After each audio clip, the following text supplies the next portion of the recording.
அனைவருக்கும் வணக்கம். நீங்கள் நம்ம சேனலுக்கு புதுசுன்னா பக்கத்தில் இருக்கிற பெல் பட்டன் அமைத்தி சப்ஸ்கிரைப் பண்ணிக்கோங்க. தொடர்ந்து எல்லா வீடியோக்களையும் நீங்கள் பார்க்கலாம்.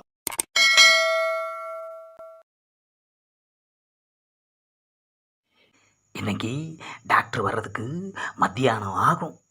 இன்னைக்கு ஒரு நாள் டாக்டரோட ட்ரெஸ் எடுத்து போட்டுட்டு நாம் டாக்டர் ஆகிட வேண்டியது தான். ஆமாம், டாக்டர் ட்ரைனிங்கும் எடுத்த மாதிரி இருக்கும், பீஸும் கிடைக்கும். ஆமாம் பா, ட்ரெஸ்ஸை மாற்றினதும் அசல் டாக்டர் மாதிரியே இருக்கிறமேப்பா.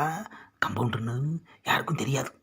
கடவுளே, எனக்கு இருக்கிற ஞாபகம் மருதியில் நான் தான் கம்பவுண்டர்னு யாருக்கிட்டையும் நான் உளறிடக்கூடாது. A few moments later. என்னது, நாம் டாக்டர் ஆனதும் ஒரு பேஷண்ட்டு கூட காணோம். ஆஹா, ஒரு பேஷண்ட் வரானே, வரட்டும் வரட்டும். வாங்க வாங்க உட்காருங்க. என்னது, உட்காருன்னு சொன்னதும் உட்காந்தான், வாயை திறந்து எதுவுமே சொல்ல மாட்டேங்கிறானே. நாமளே கேட்போம், உடம்புக்கு என்ன செய்யுது? டிஷ்யூ, அம்மா, யோ எதுக்கே டாக்டரையே அரையிற? டிஷ்யூ, யோ மறுபடியும் எதுக்கு அரையிற? டிஷ்யூ. ஆஹா, இவன் அரையிறதுக்குன்னே ஆஸ்பத்திரிக்கு வந்திருக்கான் போல இருக்குது ஐயா. இன்னைக்குன்னு பார்த்து நாம் டாக்டர் ஆகியிருக்குமே. என்னோட வியாதியே அதுதான் டாக்டர்.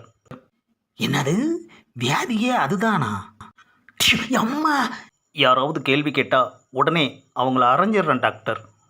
இதுதான் டாக்டர் என்னோட வியாதியே. ஆஹா, இவனுக்கு கேள்வி கேட்டா அடிக்கிற வியாதி, நமக்கு ஞாபகம் மருதி. இப்போ இவங்கிட்ட எப்படி கேள்வி கேட்காம பேசுறது? யோசிச்சு யோசிச்சு தான் பேசணும்.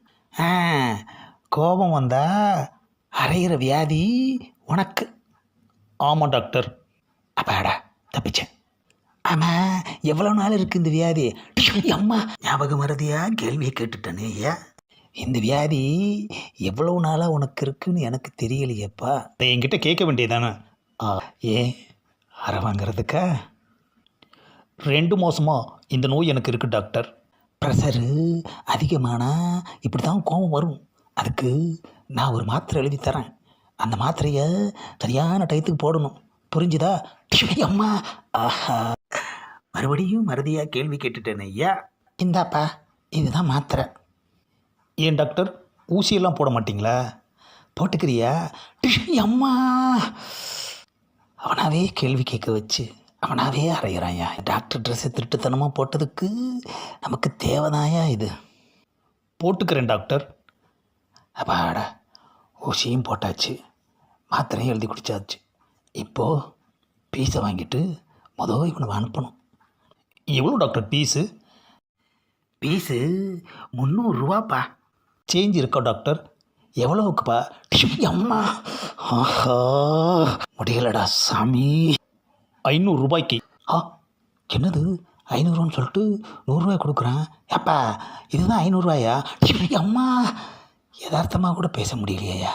ஏப்பா, இது 100 ரூபாப்பா.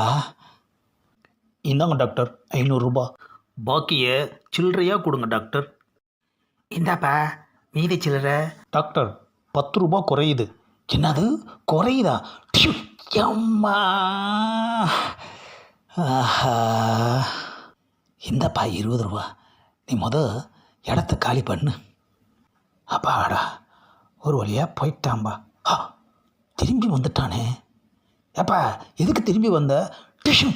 அம்மா, செல்ஃபோனை வச்சுட்டு போயிட்டேன், அதை எடுக்கிறதுக்காக வந்தேன் டாக்டர். இவங்கிட்ட 300 ரூபா பீஸ் வாங்குறதுக்குள்ள 30 அரை வாங்கிட்டேனே ஐயா. ஒரு நாள் டாக்டராக ஆனதுக்கு சரியான பனிஷ்மெண்ட்டு கொடுத்துட்டு போயிட்டான். ஆமாம். இந்த பதிவை லைக் பண்ணுங்கள், ஷேர் பண்ணுங்கள், மறக்காமல் சப்ஸ்கிரைப் பண்ணுங்கள்.